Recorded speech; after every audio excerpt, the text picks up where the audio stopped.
Hello, this is Ted from Forno. There's no dispute that sourdough makes the best flavored bread. But if you take care of your sourdough on a regular basis, you're going to be left with a ton of discard. The spent, fed sourdough smells bubbly. What do you do with this precious stuff? We're going to make a giant skillet-sized pancake using discard from our sourdough, following a slightly modified recipe from New York Times Food, and using a technique that I learned at the Wythe Hotel in Brooklyn. These sourdough pancakes will take up the entire cast iron skillet and don't require flipping. I think that cast iron is the perfect pancake making tool.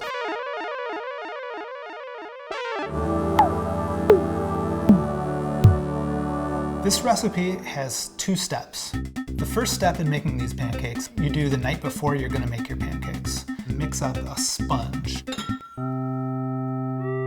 You mix flour, your discarded starter, and buttermilk together to create the sponge. The morning that you're going to make your pancakes, you add egg, butter, vanilla if you like that, salt, and baking soda. That's it. So after sitting all night, the sponge is nice and bubbly. Smells like a nicely fermented starter. We're going to mix in 1/4 cup of melted butter.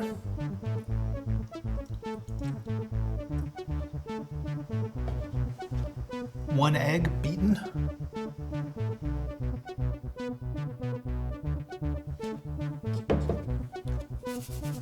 Six grams of baking soda and 3 grams of salt.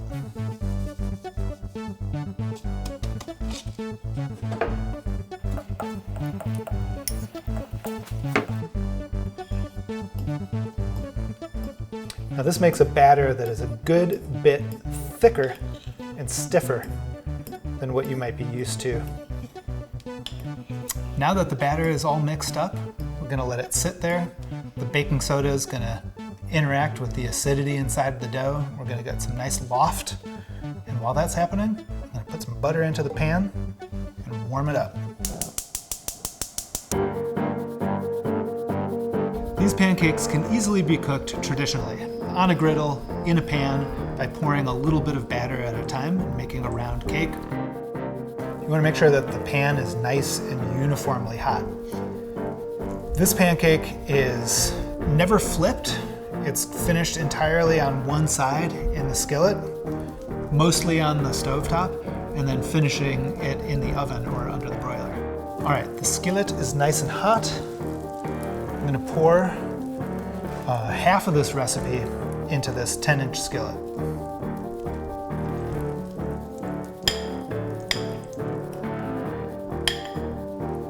You can see how airy and bubbly it's gotten with the addition of the baking soda.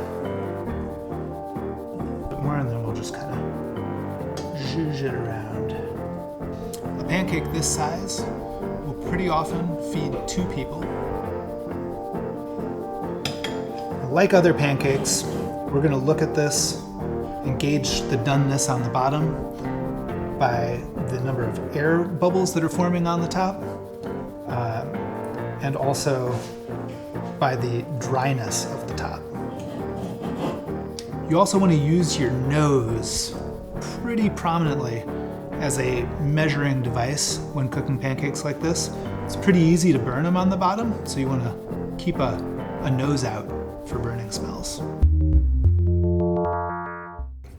When I'm cooking on top of a gas range like this, I'll move the cast iron around a bit to ensure that I'm not getting a super hot spot in the middle of the pan. Cast iron is really great for cooking like that because the parts that were previously heated will retain their heat as you're moving the pan around the cooktop. While this is cooking, I'm going to go start the broiler up in the oven. But it's behind our secret wall here, so I'll be back in a minute. Well, I think that this is just about ready to go under the broiler, seeing right into the middle of the pancake. A lot of really good air bubbles that are sustaining their open or popped position, and we're starting to get a lot of drying around the edges. Plus, I can smell a good little bit of burn. Hopefully it's not too much. This takes a little bit of trial and error, depending on your stovetop, to get this down. It's all about temperature regulation. If you're getting burning, it just means you have to go to a lower flame and cook it for a little bit longer. The good thing about that is you're gonna get a nicer crust on the outside of the pancake. Turn that flame off and go to the broiler. I'll be right back.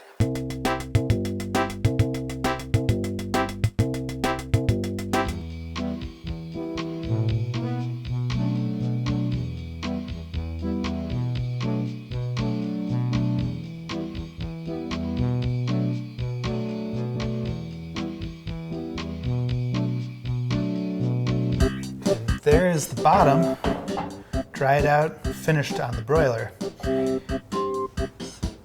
You can get it even darker than this, and that'll just add to the flavor if there's more browning on the bottom of the pancake. So, if we're lucky, that'll just flip right out and be good to go.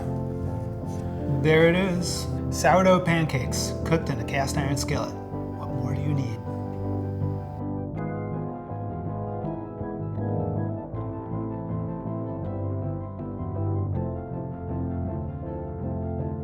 See the full recipe on our website, fornooven.com. Bubbly creations await.